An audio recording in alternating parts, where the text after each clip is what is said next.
నమస్తే, నేను మీ సతీష్. వైసీపీ నేతలు కొత్త రాగాన్ని అందుకున్నారు. కోల్చడం కాదు, కట్టి చూపించి చంద్రబాబు అంటూ ఈ రోజున ప్రతిపక్షంలో ఉన్నటువంటి ప్రతిపక్ష నేత అయినటువంటి చంద్రబాబు నాయుడు గారికి సవాళ్ళు విసురుతున్నారు.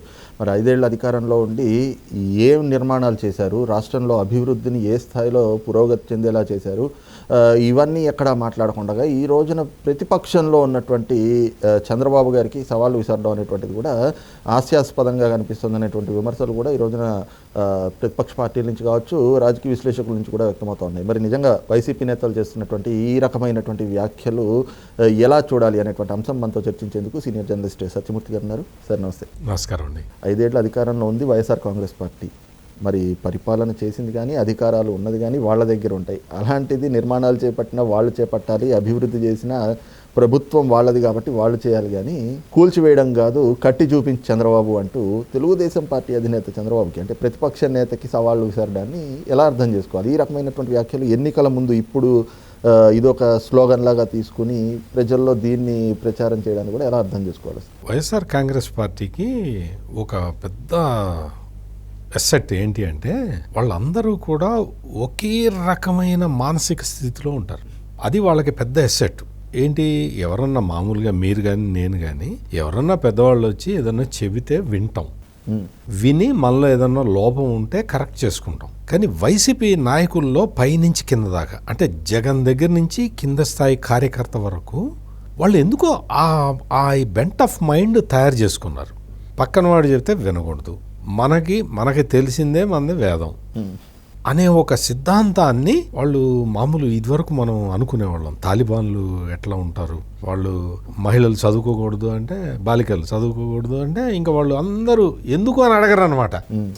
స్కూల్కి వెళ్ళే పిల్లలందరినీ, ఆడపిల్లలందరినీ కిడ్నాప్ చేసి తీసుకెళ్తారు.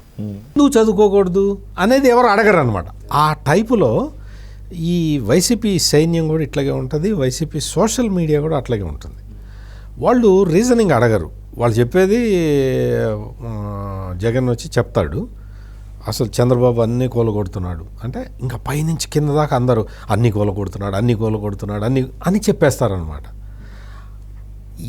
పైగా ఇంకోటి ఏంటంటే వాళ్ళు చేసిన పనిని పక్కన వాడి మీద రుద్దుతుంటారు. వాస్తవంగా జగన్మోహన్ రెడ్డి అధికారంలోకి రాగానే ప్రజావేదిక అనే ఒక ప్రభుత్వ భవనాన్ని కూలగొట్టాడు. ఎందుకు కూలగొట్టాడు? అది చంద్రబాబు ఇంటి దగ్గర ఉంది. అది దాని దగ్గరికి వెళ్ళి ప్రజలు వినతి పత్రాలు అవి ఇస్తారు, ఆయన వచ్చి తీసుకుంటాడు. ప్లస్ అక్కడ మీటింగ్స్ గెట్ టుగెదర్ ఇవి జరుగుతుంటాయి. ప్రజా సమస్యల మీద చంద్రబాబు కట్టాడు కాబట్టి దాన్ని కూలగొడదామని మొదలుపెట్టాడు. మొదలుపెట్టినప్పుడు ఆయన ఇచ్చిన స్టేట్మెంట్ మనం ఒకసారి చూద్దాం. ఇది అసలు ఇటువంటివి ఉండకూడదు, అవినీతి కట్టడాలు ఉండకూడదు, అక్రమ కట్టడాలు అసలు ఉండకూడదు, కృష్ణా నదీ జలాలకి అడ్డంగా కట్టారు, ఇవన్నీ పర్యావరణానికి అసలు మొత్తం పర్యావరణానికి విఘాతం కలిగిస్తున్నాయి కాబట్టి కృష్ణా నది మీద ఉన్న ఇటువంటివి అన్నీ కూల్చేస్తానని చెప్పాడా లేదా? ఏమైనా కూల్చాడా? మీకు తెలుసా? ఏమన్నా కూల్చాడా? అసలు అన్నీ కృష్ణా నది ప్రవాహానికి అడ్డంగా కట్టేశారు, ఇవన్నీ అక్రమ బిల్డింగులు, నేను అన్నీ కూలగొడతానని చెప్పాడా లేదా? కూలగొట్టాడా? అంటే ఎందుకు చెప్తున్నానంటే కూల్చివేతలతోటి పరిపాలన మొదలుపెట్టిన జగన్మోహన్ రెడ్డి అన్నీ కూల్చేశాడు. చివరికి ఋషికొండలో చంద్రబాబు నాయుడు కట్టించిన రిసార్ట్స్ కూడా కూలగొట్టేసి అక్కడ బిల్డింగ్ కట్టాడు. ఏదైనా కానీ ఒక్కటి బలానాది కట్టాడు అని జగన్మోహన్ రెడ్డి చెప్పగలుగుతాడా? చెప్పలేడు. కానీ ఆ ప్రశ్న చంద్రబాబు నాయుడు మీద వేస్తారు. అదే వీళ్ళకి ఏంటంటే, నేను చెప్తున్నా కదా, వీళ్ళ మానసిక స్థితి అంతా కూడా ఎట్లా ఉంటుంది అంటే వాళ్ళు కూర్చొని క్వశ్చన్లు వేసుకుంటారు. మనల్ని జనం ఏం తిడుతున్నారు, ఆ తిట్టే ప్రశ్నలన్నిటినీ కూడా వాళ్ళు రివర్స్ చేసి చంద్రబాబు నాయుడు మీద వేస్తుంటారు అనమాట. ప్రజలందరూ అడుగుతున్నారు కదా జగన్మోహన్ రెడ్డిని, నువ్వు ఏం కట్టావా, అన్ని కూల్చివేతలు తప్ప అంటున్నారు కదా. ఆ ప్రజల ప్రశ్నని మార్చేసి చంద్రబాబుని నువ్వేం కట్టావా, అన్నీ కూల్చేస్తున్నావు కదా అని అడుగుతారు అనమాట. ప్రజలు జగన్మోహన్ రెడ్డిని అడుగుతున్న ప్రశ్నని వీళ్ళు అడుగుతారు, చంద్రబాబు పేరు ముందర తగిలిచ్చి. అంతే తప్ప ప్రజలందరికీ వాస్తవాలకి అర్థమైపోయింది. బుగ్గన రాజేంద్రనాథ్ రెడ్డి అనుకుంటాను ఈ కామెంట్ చేసింది. బుగ్గన రాజేంద్రనాథ్ రెడ్డికి ఆయన ఊళ్ళో మొన్న పర్యటిస్తే ఆ రోడ్ల మీద వాటి మీద ప్రశ్నిస్తే, అన్ని చోట్ల రోడ్లు ఇట్లాగే ఉంటాయి, రోడ్లు ఎంతకన్నా బాగుంటాయా, ఒక్కసారి మీ రోడ్డు కాదు ఒక్కసారి బయటికి వెళ్ళి మెయిన్ రోడ్డు చూసిరా ఎట్టుందో అంటాడు. అంటే ఈ రోడ్డు బాగు చేయవా నువ్వు? ఇది ఈ తరహాలో చేస్తూ ఉన్నారు. ఎన్జీ రంగా అగ్రికల్చర్ యూనివర్సిటీని జగన్మోహన్ రెడ్డి వర్చువల్ విధానంలో ప్రారంభించాడు. ప్రారంభిస్తే అక్కడ ఏమున్నాయి, ఇంకా కిటికీలు కూడా పెట్టాల. కిటికీలే పెట్టకపోతే ఇంకా తలుపులు గిలుపులు ఏం పెడతారు? ఏమీ లేదు అక్కడ. అద్దాలు, ఇన్ఫ్రాస్ట్రక్చర్ ఏమీ పెట్టకుండా వర్చువల్ విధానంలో ఆయన ప్రారంభించాడు. ఎలక్షన్లో వస్తుంది రేపు ఇంకొక 2-3 రోజుల్లో కోడ్ వచ్చేస్తుంది కదా, అక్కడ శిలాఫలకం మీద ఆయన పేరు వేయించుకోవడానికి, వైఎస్ జగన్మోహన్ రెడ్డి రాష్ట్ర ముఖ్యమంత్రి ఇనాగరేట్ చేశాడు అని వేయించుకోవడానికి. ఆ పనులు మరి 5 సంవత్సరాల నుంచి ఏం చేస్తున్నావు? అద్దాలు పెట్టడం చేత కాలేదు, కిటికీకి అద్దాలు పెట్టడం చేత కాలేదు. ఇప్పుడు వచ్చి వర్చువల్ విధానంలో ప్రారంభించేసి ఈ వర్చువల్ విధానం ఒకటి నేర్చుకున్నాడు. ఇప్పుడు ప్రైమ్ మినిస్టర్ నరేంద్ర మోడీ అంటే చాలా రాష్ట్రాల్లో ఇటువంటి ప్రాజెక్టులు ఉంటాయి కాబట్టి ఆయన కూర్చొని వర్చువల్గా ప్రారంభిస్తున్నాడు. ఈయనకి వెళ్ళటానికి ఏమైంది? అది కూడా గుంటూరు వెళ్ళటానికి ఎంతసేపు అని వెళ్ళలేడా? అదీగాక ఈయన వర్చువల్గా ప్రారంభించే టైంకి ఇంకా అక్కడ సివిల్ వర్క్స్ జరుగుతూనే ఉన్నాయి. ఈయన చేస్తున్నాడు ఇక్కడ ప్రారంభోత్సవం, అక్కడ వర్క్స్ జరుగుతూనే. కలెక్టర్ కూడా పోలేదు ఆ కార్యక్రమానికి.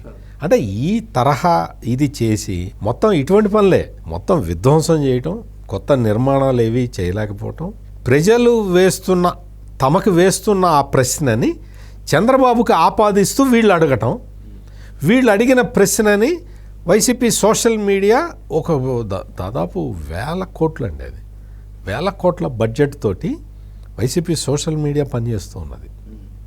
1000 కోట్లు కుమ్మరిస్తున్నారు.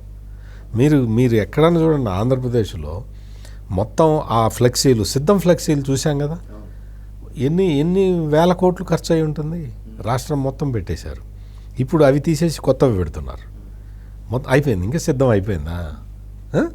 అంటే ఈ తరహా అసలు ఫ్లెక్సీలన్నీ బ్యాన్ చేశానని చెప్పాడు కదా, అన్నీ ఆయన ఫ్లెక్సీలే ఉంటాయి, వేరే ఫ్లెక్సీలు అసలు ఉండవు. గుంటూరులో అయితే గుంటూరు పార్లమెంటు తెలుగుదేశం పార్టీ అభ్యర్థి ఫ్లెక్సీలు పెట్టుకుంటే ఆ ఫ్లెక్సీల మీద వెళ్ళి వీళ్ళు అతికిచ్చి వచ్చారు ఫ్లెక్సీలు, తెలుగుదేశం ఫ్లెక్సీలు కనపడకుండా. ఆయన వీళ్ళకన్నా ముదురు. ఆయన ఏం చేశాడు, తెల్లారేసరికి మొత్తం అన్ని వైసీపీ అన్ని పీకేసి తగలబెట్టించాడు. మరి చేయరా అటువంటివి? వాళ్ళు మున్సిపాలిటీకి ట్యాక్స్ కట్టి వాళ్ళు హోర్డింగ్స్ పెట్టుకున్నారు. ఆ హోర్డింగ్స్ మీద వెళ్ళి నువ్వు అతికిస్తావా? అంటే విధ్వంసం అంతే తప్ప నిర్మాణం అనేది జగన్మోహన్ రెడ్డికి తెలీదు.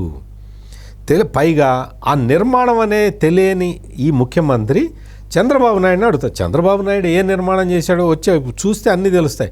అమరావతిలో నువ్వు కూర్చున్న బిల్డింగ్ కట్టింది చంద్రబాబు నాయుడు కదా. నువ్వు ఇప్పుడు చట్టాలు చేస్తున్నానన్నావు, 3 రాజధానుల చట్టం పెట్టావు, 3 రాజధానుల చట్టం ఉపసంహరించుకున్నది కూడా చంద్రబాబు నాయుడు కట్టిన అసెంబ్లీలోనే. అవును. నీ మీద రోజుకు ఒకసారి స్టిచ్చర్లు పాస్ చేస్తున్నారు కదా హైకోర్టు వాళ్ళు, ఆ హైకోర్టు కట్టింది కూడా చంద్రబాబు నాయుడే. ఈ తరహా ఇప్పుడు కామెంట్లు చేస్తే ఇప్పుడు వెంటనే ఏమంటారు, మనం ఇవన్నీ అడిగాం కదా, వెంటనే ఏమంటారు, ఇదిగో ఎల్లో మీడియా, వీళ్ళందరూ ఎల్లో మీడియా అంటే ఇప్పుడు మనం మాట్లాడుకున్న వాటిలో ఏమన్నా తప్పులు ఉన్నాయా? విధ్వంసం చేస్తుంది నువ్వా కాదా అనే ప్రశ్న మనం అడగంగానే ఎంత చూడు ఎల్లో మీడియా అని మొదలు పెడతారు. మనం అటువంటి విషయాలు పట్టించుకోవాల్సిన అవసరం ఏం లేదు. విధ్వంసం చేస్తున్నది జగన్మోహన్ రెడ్డి. ఇప్పటి వరకు ఎక్కడన్నా ఏమైనా బిల్డింగులు అవి కనిపించినాయంటే కట్టింది చంద్రబాబు నాయుడు.